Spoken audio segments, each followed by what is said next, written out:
Bonsoir Thérèse et bienvenue à l'émission Studio 39. Bonsoir et merci pour votre invitation. Le 27 mars prochain, vous allez interpréter la Traviata de Verdi à l'espace Victor Hugo de Cattenom. Comment vous est venue l'idée d'interpréter cet opéra ? Alors la dernière phrase que Violetta Valéry, la protagoniste principale de l'œuvre, prononce avant de mourir, donc c'est étrange, les spasmes de la douleur ont cessé, renaît en moi et m'agite une vigueur insolite, ah je retourne à la vie, aux joies. Donc ces dernières phrases m'ont intriguée depuis le début et m'ont porté justement à m'intéresser plus à l'œuvre. Et ce sont ces phrases-là justement qui m'ont d'une certaine façon poussé à interpréter cet opéra. D'accord, oui. Comment faites-vous pour organiser un spectacle comme celui-ci ? Oui. Alors déjà, c'est la première fois pour moi, c'est la première fois que j'organise un spectacle de cette taille, parce qu'il faut savoir qu'il y a 25 personnes qui sont quand même concernées. Maintenant, dans l'organisation, c'était clair, il y a deux piliers qui ont modelé le spectacle. Le premier est donc justement ce regard au-delà des apparences du destin de Violetta Valéry, et mettre en lumière justement le chemin initiatique de cette femme. Le deuxième pilier, c'était pour moi une invitation à vivre l'instant présent. On a pour habitude dans notre société soit de marmonner sur le passé, soit de s'inquiéter pour l'avenir. Et donc ce projet avait pour but de proposer aux artistes et ensuite au public de vivre par l'intermédiaire de ce spectacle l'instant présent. Voilà. Et donc par rapport à ces deux piliers, tout s'est organisé. Donc la mise en scène, les textes, les choix des morceaux également, parce qu'on a un spectacle d'1h30, en sachant que la Traviata dure quand même plus de 2 heures. D'accord. Voilà. Qui participera avec vous à ce spectacle ? Alors, donc il y a bien entendu des musiciens, une pianiste, Marie-Odile Tramont, une harpiste, Céline Manet, et un monsieur qui joue du glace harmonica, Thomas Bloch. Donc le glace harmonica, pour ceux qui ne connaissent pas, est un instrument qui est fait entièrement en cristal de roche et donc qui émet des sons cristallins. D'accord. Donc ça, c'est pour la partie musicien. Ensuite, on a des chanteurs solistes. Parmi les chanteurs solistes, donc moi j'aurai le rôle de Violetta. Ensuite, dans le rôle d'Alfredo, donc l'amoureux, on va dire, de Violetta, on aura Martial Breuvry. Dans le rôle du père d'Alfredo, on aura Jean-Baptiste Dumora. Voilà pour les rôles principaux. Ensuite, on a des rôles secondaires. Marie-Claude Magin-Olivier. Alors maintenant, je dois y repenser. Laurent Béquin, Dominique Perrin. Voilà, donc dans le rôle du marquis, du dottore. Anina, et Flora sera donc c'est Nathalie, donc elle s'appelle Nathalie, alors du coup j'ai du mal à retrouver son nom de famille, elle m'excusera. Nathalie Laurent, voilà.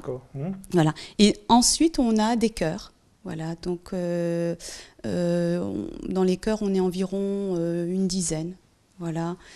Ça représente beaucoup de monde, tout ça. Oui, 25 personnes sur scène. Voilà, sur scène, à un moment donné, on est 21, mais ensuite, je ne parle pas de la partie technique derrière. Oui, bien sûr, ça mobilise beaucoup de monde. Oui, 25 personnes. C'est énorme quand même. Ça va.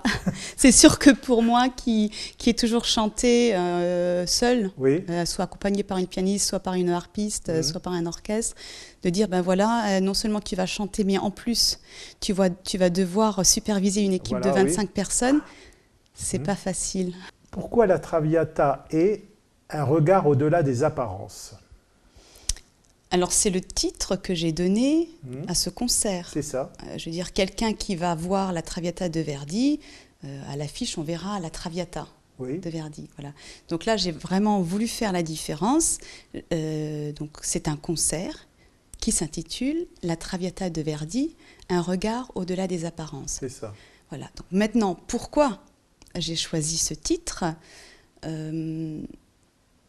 Pour les raisons que j'ai évoquées tout à l'heure, par rapport à cette phrase que Violetta Valéry prononce juste avant de mourir, et parce que je pense que le plus important pour moi, dans le fait que j'organise ce spectacle, c'est de montrer qu'on peut regarder cette œuvre avec un autre regard, plus profond.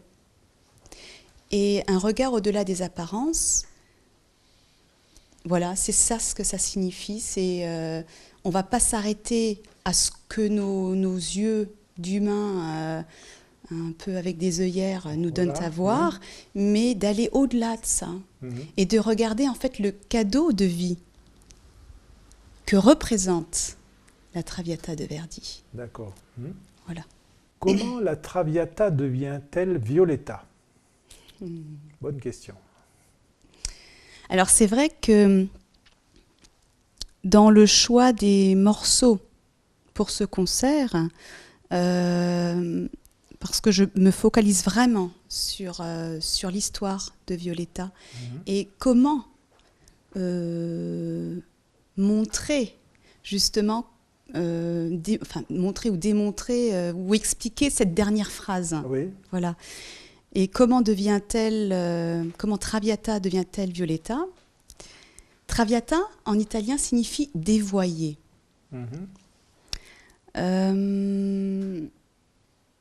Violetta, c'est celle qui est, essentiellement.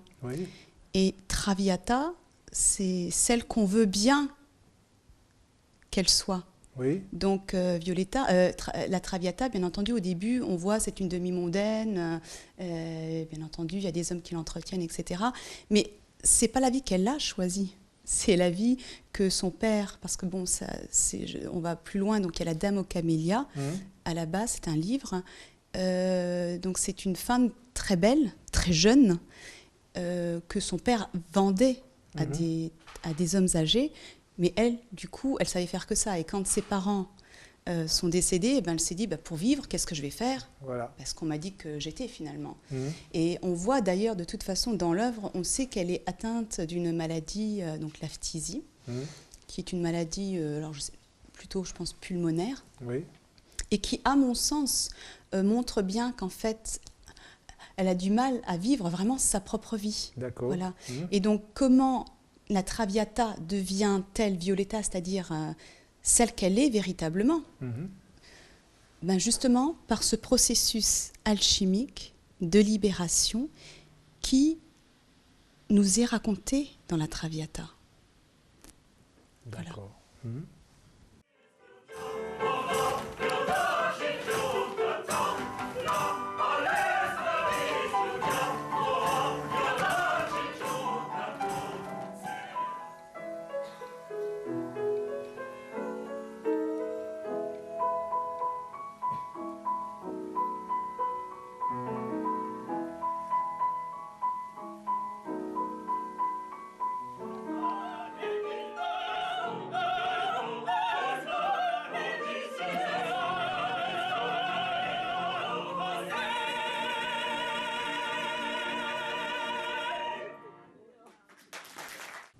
Quel message Verdi veut faire passer avec son œuvre? Je ne peux pas répondre à la place de Verdi. Ce que je peux vous dire, c'est qu'en ayant lu le livret, en ayant écouté cette musique, pour moi, clairement, la Traviata de Verdi est un opéra initiatique. Donc, et dans cette œuvre, en fait, on voit le cheminement d'une femme qui devient qui elle est et qui se libère en fait au fur et à mesure des chaînes de ce que moi j'appelle la dualité et qui entre en fait en unité. Et en unité, qui devient en fait amour inconditionnel en fait. Ce qu'elle vous devait être peut-être. Ce qu'elle est effectivement, c'est-à-dire qu'en fait, elle enlève en fait tous ces vêtements qu'on lui a demandé de porter, toutes ces chaînes. Elle au fur et à mesure de l'œuvre, elle se libère de toutes ces chaînes.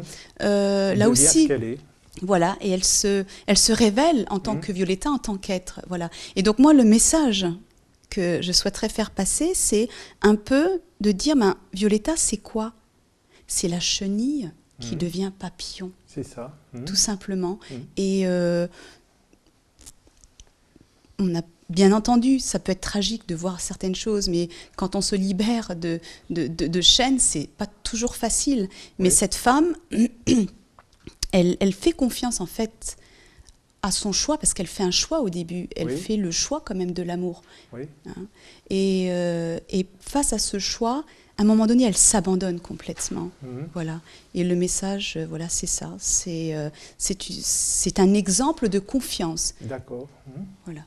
Comment est incarné dans le spectacle le souffle de l'univers entier, l'amour inconditionnel? Dans le spectacle... Justement, pour que le public comprenne, on va dire que l'amour inconditionnel est symbolisé par le son du glace harmonica. Donc, c'est-à-dire que quand on entendra le son du glace harmonica, ça voudra simplement dire, voilà, l'amour inconditionnel est là. Même dans des situations qui, dans l'opéra, semblent complètement tragiques, mais c'est là.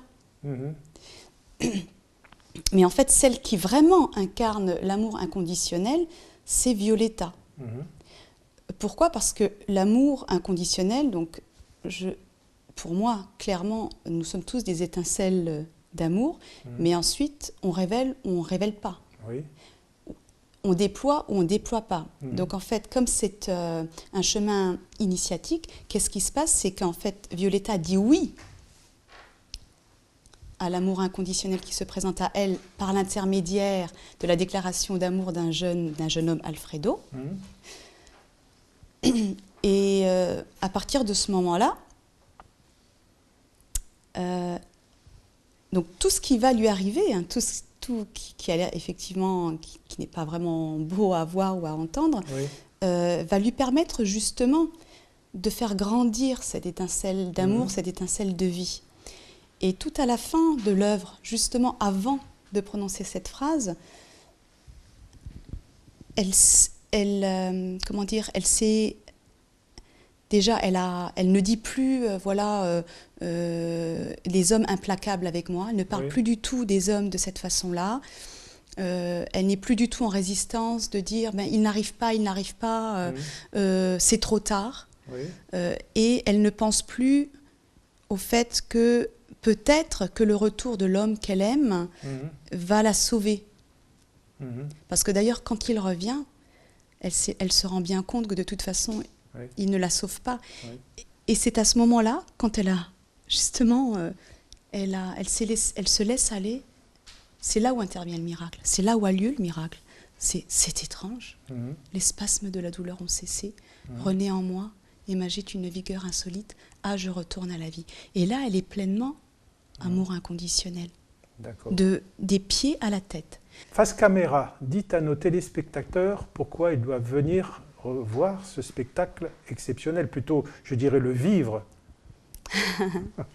Alors, si vous souhaitez vivre avec nous la magie de l'instant présent, par l'intermédiaire d'une œuvre extraordinaire qui est la Traviata de Verdi, donc c'est vendredi 27 mars 2015 à 20h30 à l'espace culturel Victor Hugo de Cattenom.